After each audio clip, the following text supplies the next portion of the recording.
Waktu muda saya kepengen jadi diplomat, mau bicara di Dewan Keamanan PBB. Tapi seiring dengan perjalanan hidup saya, kelihatannya Tuhan mengarahkan saya untuk menjadi seorang pembela. Membela mereka yang tidak berdaya.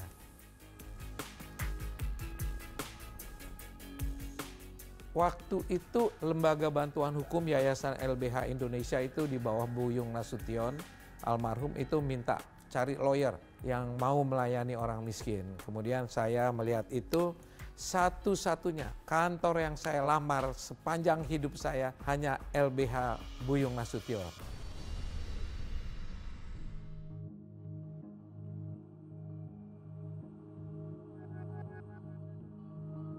Setelah di LBH itu 3 tahun, saya membuka kantor, saya hidup nyaman. Di dalam kenyamanan saya menderita melihat orang begitu banyak susah, terutama dalam bidang hukum.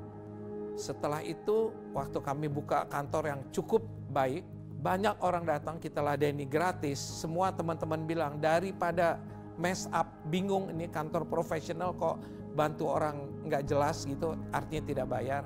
Teman-teman bilang, kita bikinlah LBH. Waktu kita bikin LBH, kita menderita, berantem untuk bela orang miskin, biaya keluar, menderita kita. Tapi dalam penderitaan kita, kita berasa nyaman. Kita berbuat banyak untuk orang susah. Bayangkan, waktu saya berasa nyaman, saya menderita melihat orang susah. Setelah saya bantu orang susah, saya menderita, tapi saya berasa nyaman. Tuhanku luar biasa. Ada satu firman yang bilang begini, siapakah penghuni surga? Murid-murid bertanya. Lalu Tuhan Yesus bilang, yang menghuni surga, yang memberi aku makan waktu aku lapar, memberi makan minum, memberi aku baju waktu aku telanjang, menengok aku di rumah sakit, melawat aku di penjara. Ditanyakan, kapan Tuhan begitu? Aku ada di orang miskin dan orang tidak berdaya. Itulah yang menyentuh hati saya. Berarti kita harus pergi ke penjara-penjara untuk membantu mereka yang miskin dan teraniaya. Ini kan menjalankan firman kita. Masuk ke penjara, berantem, nggak bisa bilang maju tak gentar bela yang bayar. Kita maju tak gentar bela orang yang teraniaya. Semua sesuai dengan firman. Kita LBH Mawar Saron ini seminggu sekali, 1 bulan 2 kali masuk ke penjara-penjara. Sesuai dengan firman itu. Tanya pada orang, kasih penyuluhan. Siapa orang yang mau dibela? Gratis. Ingat ya, kalau namanya LBH, zero biaya. Tidak boleh pungut biaya 1 sen pun juga.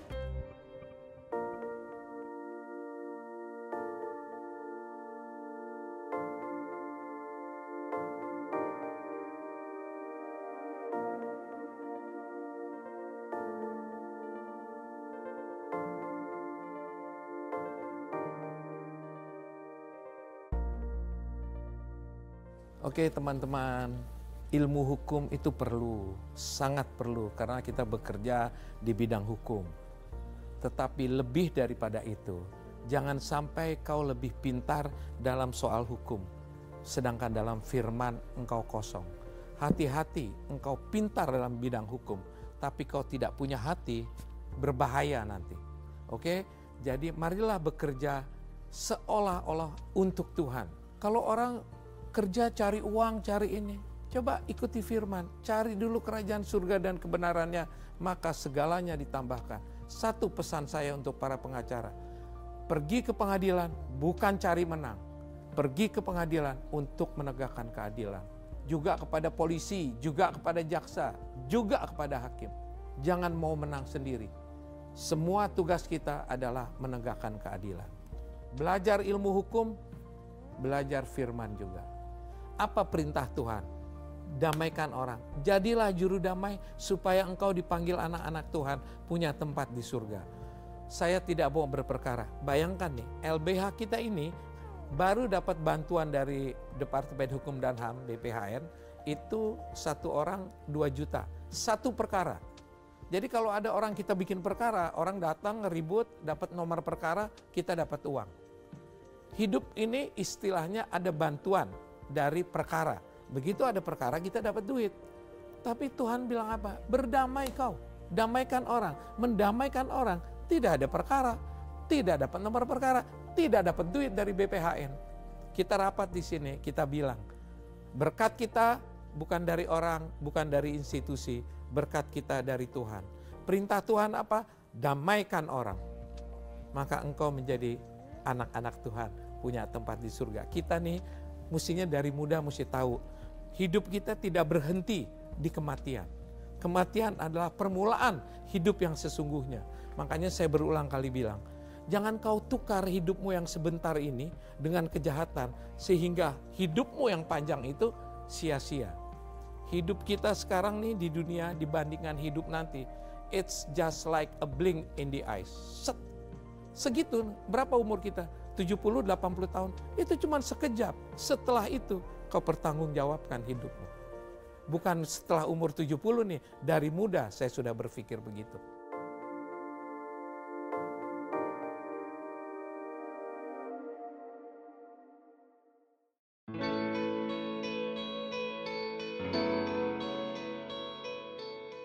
Saya setiap pagi pertama sujud dulu di mezbah saya. Seperti biasa, selalu saya ambil satu firman, dua firman. Ini ada roti harian, saya ambil, baca. Lihatlah, luar biasa nih. Kalau tadi kan ditanya, ini aku jawab nih yang pertama. Aku telah datang ke dalam dunia sebagai terang, supaya setiap orang yang percaya kepadanya jangan tinggal di dalam kegelapan. Apa artinya? Kita harus menjadi terang. Orang-orang susah harus menjadi terang. Tahu bahwa ada Tuhan yang menerangi hidup mereka. Itu yang terpenting.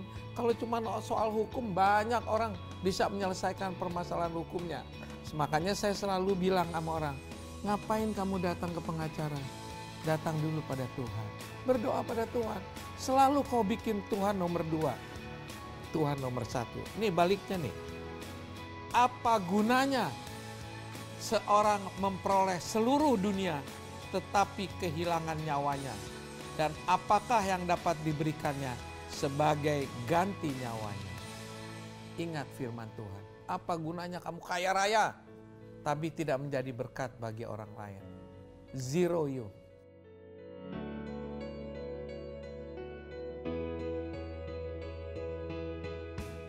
Saya selalu menghendaki yang terbaik untuk saya. If you can get the best, why not the best? Kalau kamu ingin sesuatu, dapatlah yang terbaik. Tapi imbalannya, kalau kamu memberi sesuatu pada orang, berikan yang terbaik.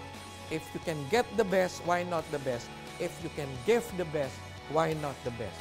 Kalau kasih orang yang lagi sulit minta baju, jangan pilih yang jelek kasih.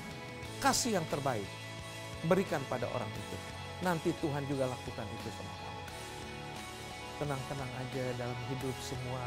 Mesti bawa kedamaian untuk orang. Pegang firman-Nya, pegang Tuhan-Nya. Udah luar biasa deh. Waktu Tuhan naik, Tuhan Yesus naik, dia tinggalkan roh penghibur. 2 yang dia minta, sukacita dan damai sejahtera. Jangan ada yang bisa ambil sukacita dan damai sejahteramu.